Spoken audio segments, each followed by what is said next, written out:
they wouldn't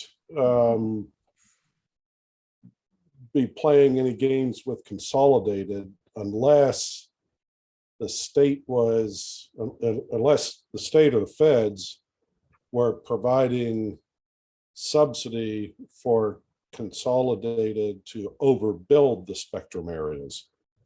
But in your case, if Consolidated was to come in, it appears that they would have to use their own capital in those areas where Spectrum currently provides service. Okay. So, and you know, it's not unheard of, but when you have two 10,000-pound gorillas, they tend not to fight with each other. Right. They'll pick on the little guy. Okay, Kathy, we should start the meeting officially with the approval of the minutes from May of 2022. And if people have had a chance to review those minutes, I'd entertain a motion to accept them. Was anybody there? I was just trying to look to see who was there. So there was Pete, John, myself, and Kathy and Derlin were there. Okay.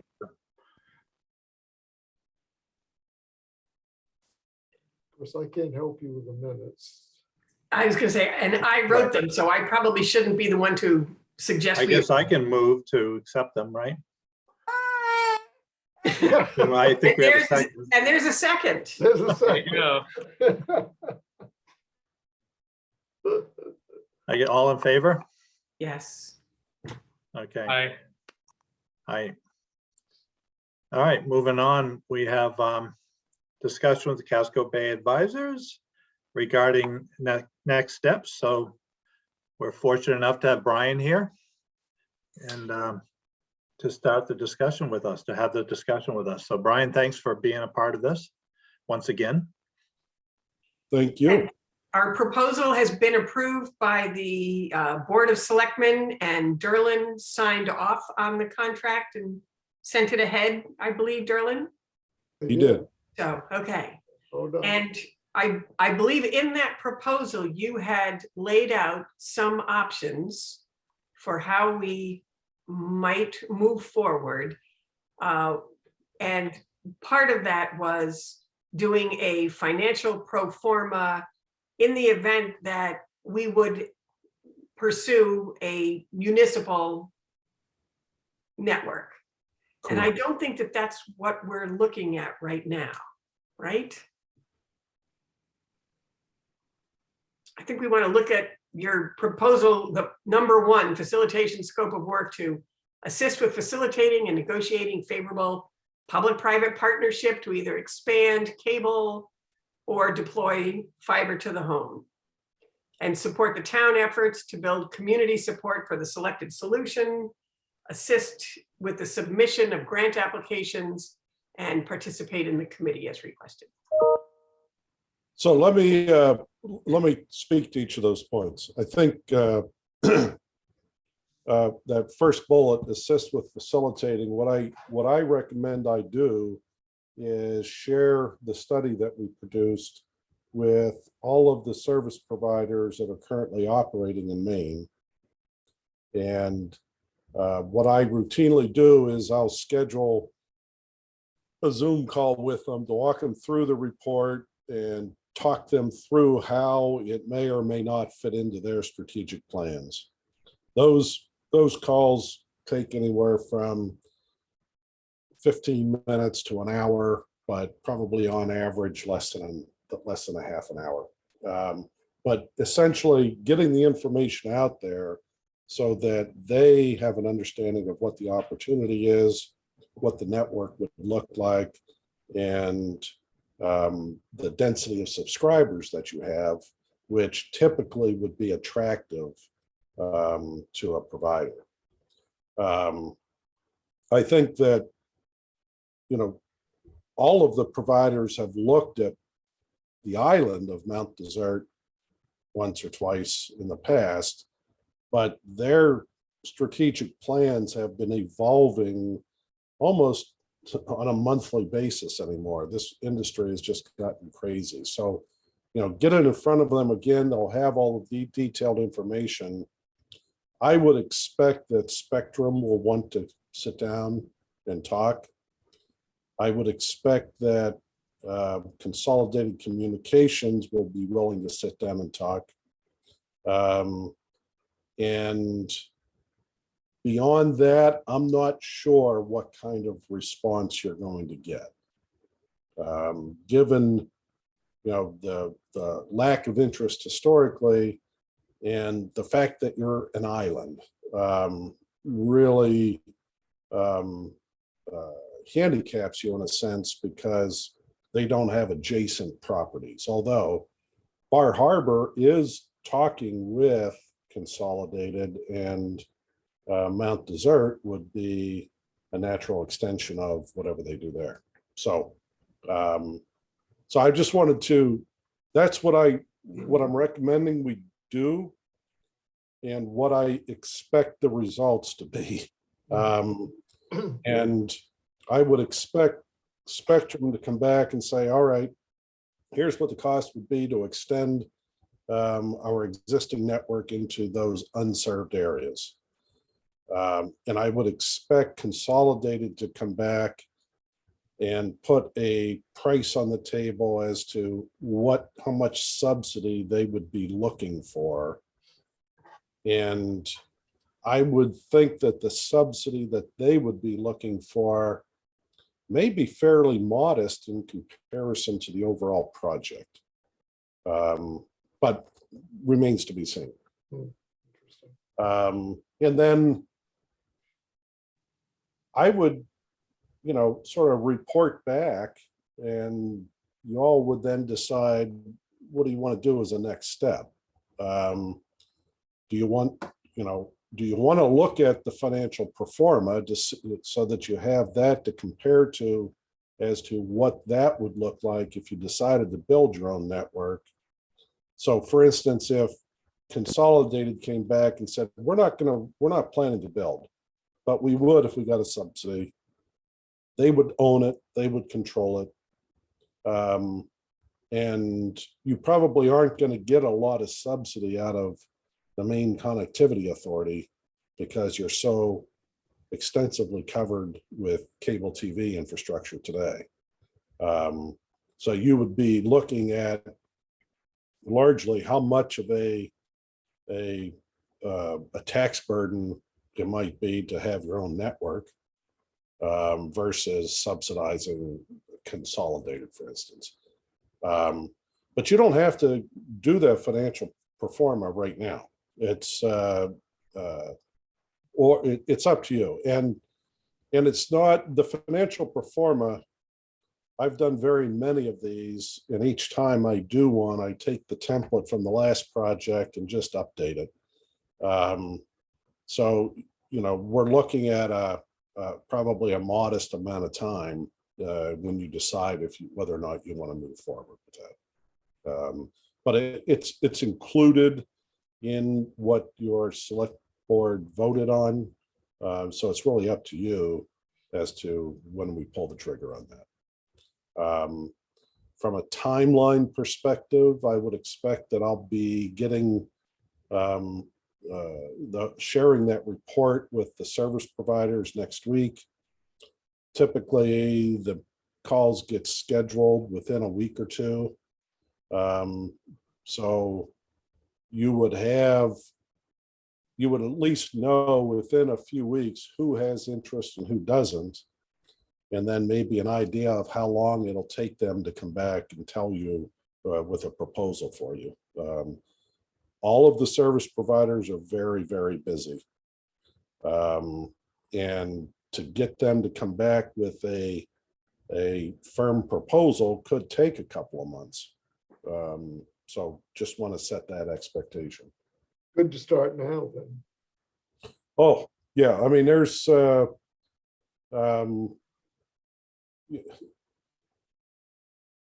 can't start soon enough.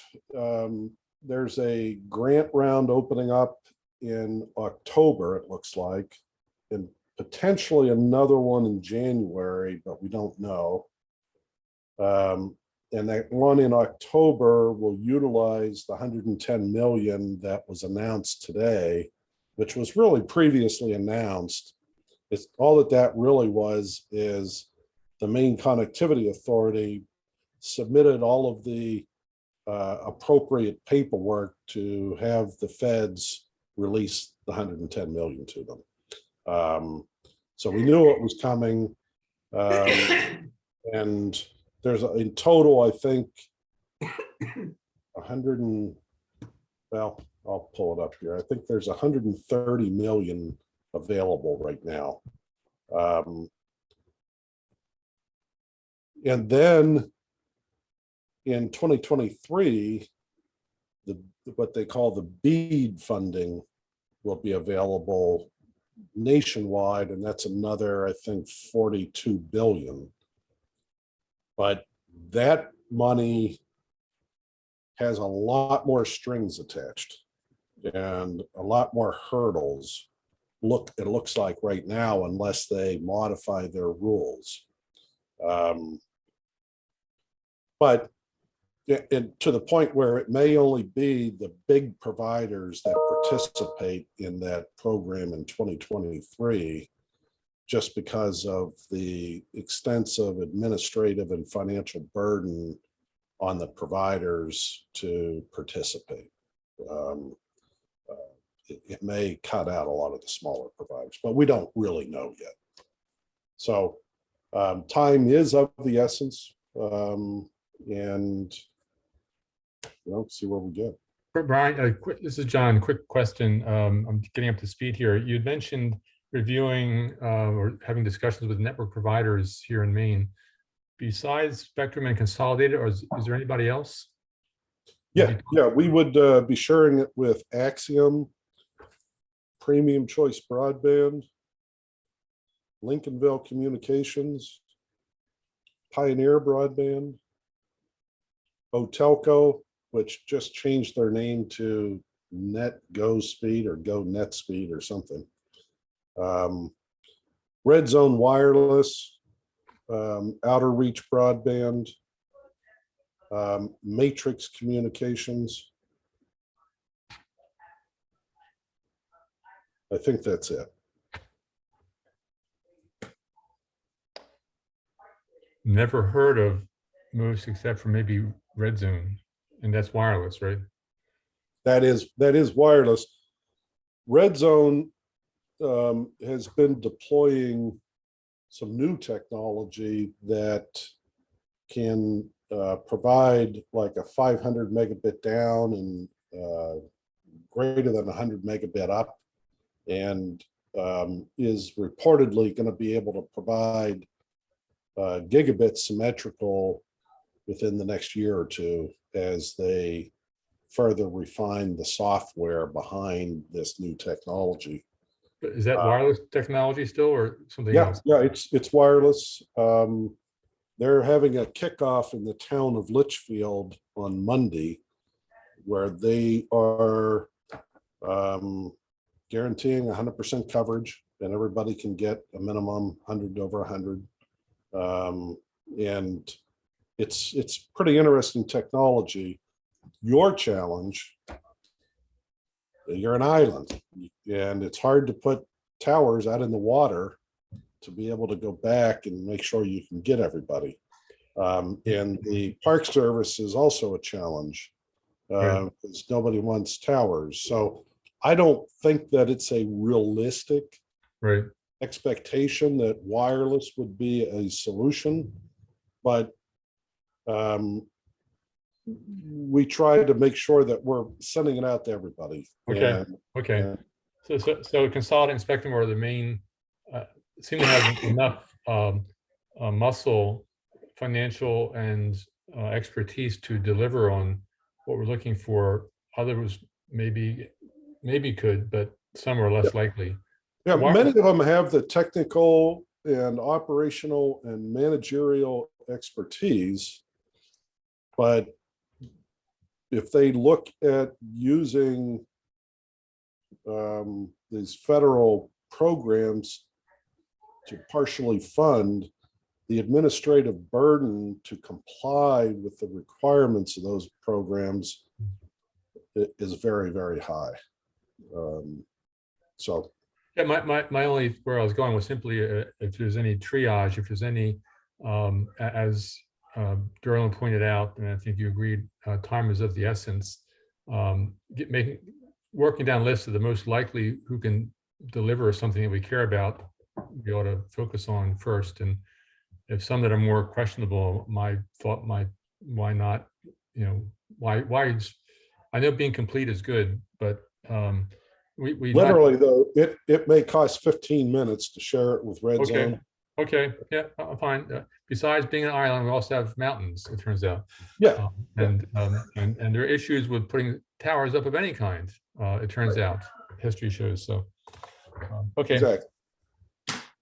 This might be a dumb question, but does Starlink have any community programs?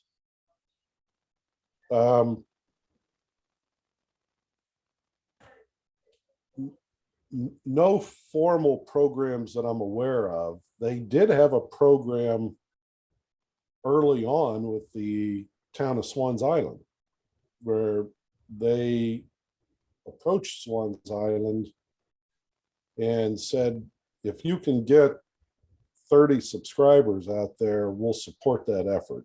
Early on in the beta, and they did that. But Starlink has a limitation as to the number of subscribers they can have within a geographic area before their service bogs down.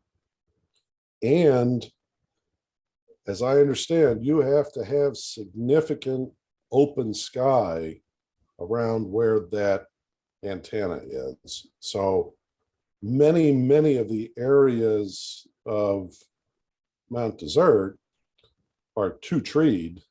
Mhm. So it's a great solution for little pockets or here and there, but to serve a community on a widespread basis, the technology isn't there yet. We don't think it ever will be, but we don't know. And the service cost is pretty high and has already increased, I guess. I think it's like $100 a month, something like that. I think it went up to like 110. And maybe that's for new subscribers. I heard that the other day. I don't know that for a fact. Well, the only thing I was thinking about is some of these more remote areas where it's so expensive to run out the infrastructure, that if we could have something where we provide Starlink and maybe we subsidize half the cost or something, you know, the monthly fee or whatever, or people can apply for subsidies or something, that's all. So, but I don't want to distract from everything else. I was just wondering. So it looks like probably by the time we meet next month, you'd be ready to report back to us, or? Yeah, by then or sooner. Yeah. I'll keep you updated. Who should I communicate with? Send the stuff to me and I'll get it out to the committee. All right. That sounds good. Anything else for Brian?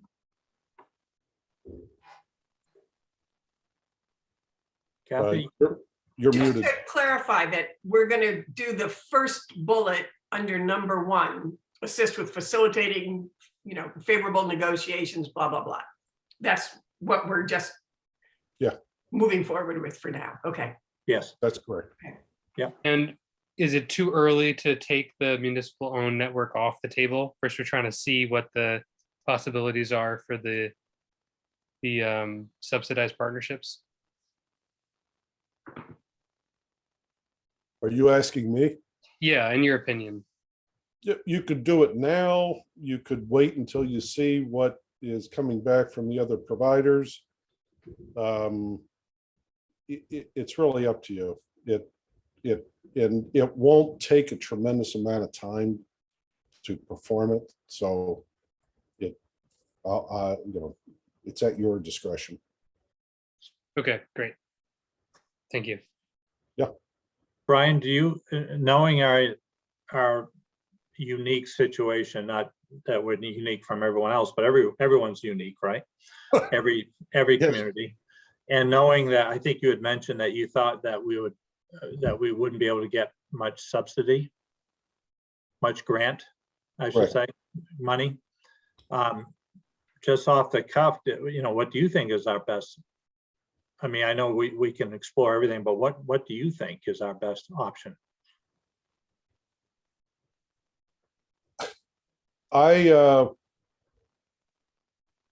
What's the gut reading?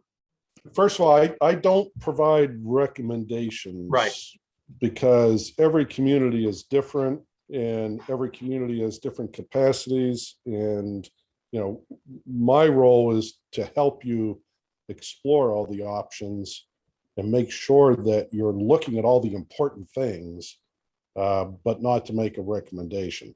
Having said that, my bias is always to look for the lowest cost, lowest risk solution first. Mhm.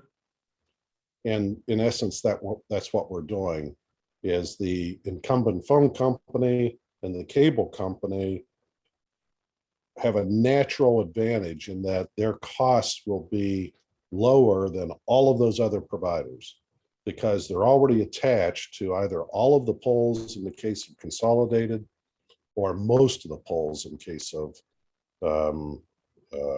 Spectrum. So to deploy new technology, fiber, they just have to simply overlash the fiber to their existing infrastructure. Literally, if Consolidated wanted to make the decision today, they could have crews up there stringing cable tomorrow. So that's the advantage that they have. Yeah. But in your community, you might say, well, we're okay with Consolidated, but no, we don't want Spectrum because everyone hates the cable company, and maybe Consolidated isn't interested, and then so then you're in a different situation. So, anyways, that's why I always propose this facilitation first, which can also help you understand what is the competitive future if we were to build our own network. Is Consolidated going to build anyways? Is Mount Desert on their list to build out in the next couple of years? I want to know that. Yeah. You want to know that. And so we're gathering information at the same time. And I don't know, Brian, if it makes any difference, but we have one small project that we're working on, as you know, with the town of Bar Harbor. It's not, it's just the municipal lines for police. But I think that there are pockets there that want to do more. And Tremont has expressed interest. They are starting to form their own broadband committee and want to do more. So that it could be more than just the town of Mount Desert on the island, if that's a positive part of a conversation to have. Scale matters. But on the flip side, what I've found, and I think the town of Mount Desert and the town of Bar Harbor are unique in that you have a long history of working together closely and sharing, I think, a lot of resources and so forth. That's great. Many towns don't get along with their neighbors. And even if you're getting along, when it comes time for town vote, boy, those are hard to predict. Will all of the towns vote for the same thing, or one go off on its own direction? And I haven't seen any group held together other than Millinocket, East Millinocket, and Medway. They're the only ones that I've seen really hold together. All right. Well, thank you, Brian. we'll let you go, and we're looking forward to hearing what you find out. All right. Thank Have a you. good, thank Thanks, you. Brian. Thank you. Appreciate it. So Kathy, are we gonna have Jesse? Is he gonna be? No, I sent out that reminder this afternoon. Oh, right. And I heard back from him that he has, well, I'll just read you his email.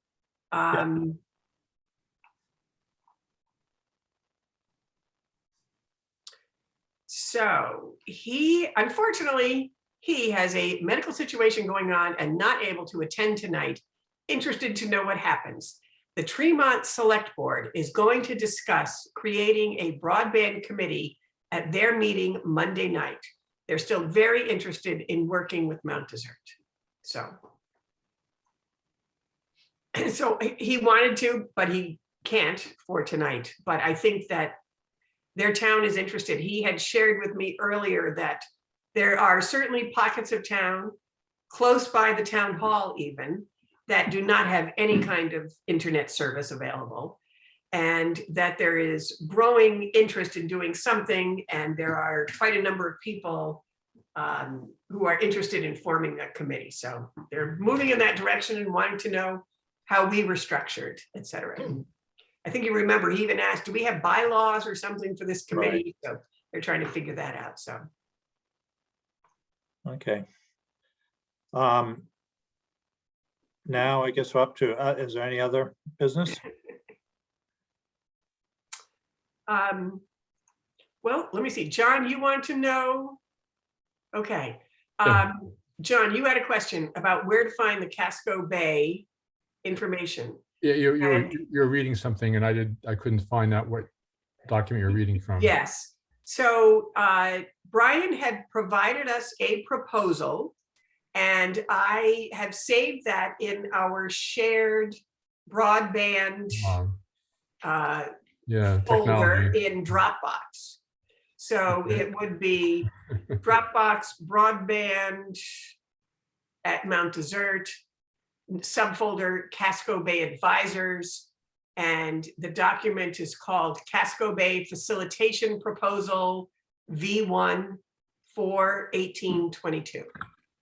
And I don't know if I can. So it's in there, and I hope you have access to that. I will Google what Dropbox is and learn with, Oh, with my okay. my Model T is being repaired, so I can have some Well, time.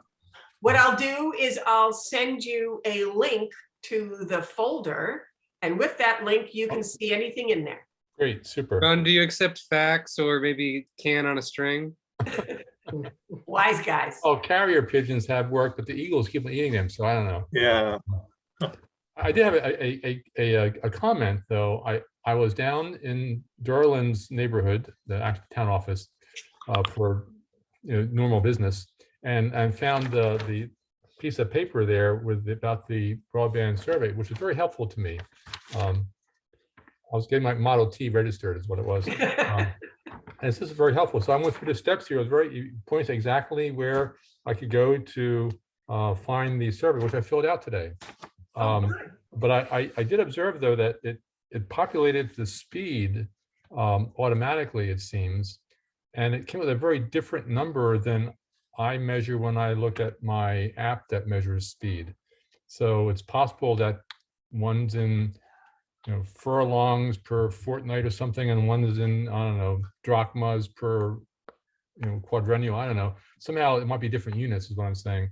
But it said I had like 41 megs down, and I measured 228 megs down on my application. So Wow. I don't know why there'd be such a wide discrepancy. With Can I the, ask you, the- were those two time tests back to back, or were they days apart, or? Within half an hour. The downlink was different also. 11 megs. So my app could maybe they're measuring things differently. I don't know.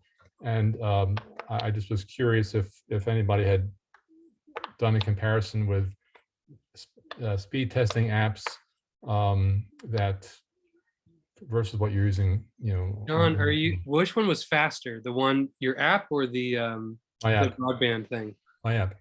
I also had it was on my 2G Wi-Fi in the house here, and I switched to 5G Wi-Fi.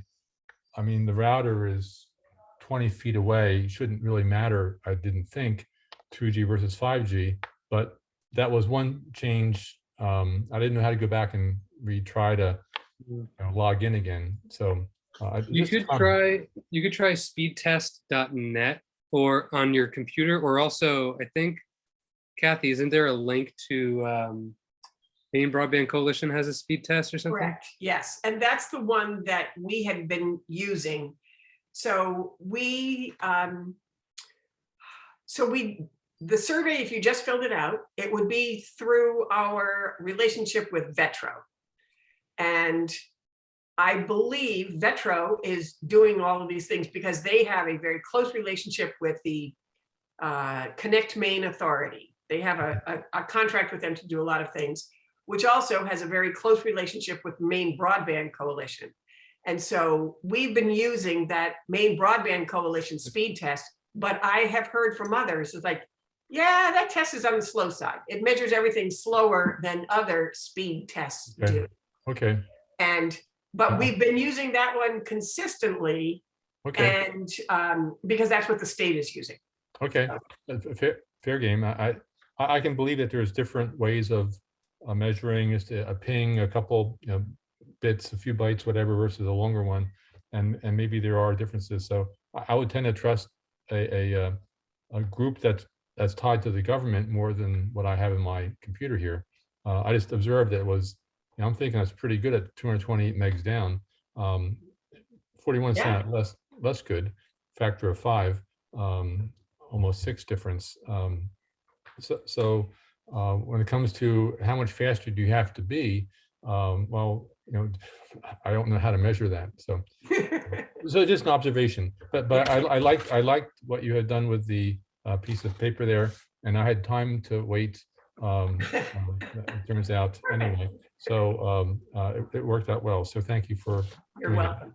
And I did, John, in the chat box there, I sent back to you a link to Dropbox. So if you just click on that, it should take you to Dropbox and the folder for the broadband committee, and you'll find all the subfolders in there. Yep. Including one for Casco Bay, and so his proposal to us is in there, along with other things that he has done for us. The reports, he did the final report.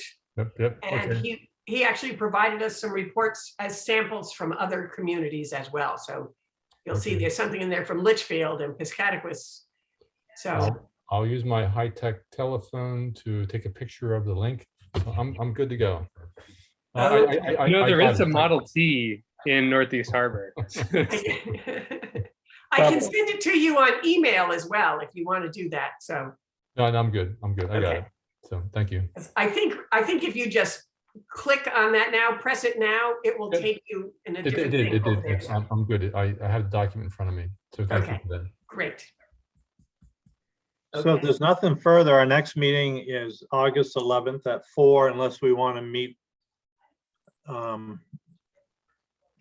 meet prior to that to find out the results of Casco Bay Advisors conversations.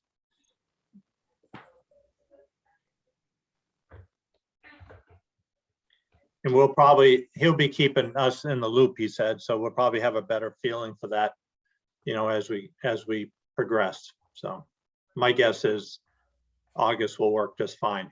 I think so too. All right. Well, I think this is it for today. Thank you, everyone. Good turnout. Good. Thank you. Yeah, appreciate it very much. Bye-bye. Quick. All right. See you then. Yeah, it was good Bye. meeting today.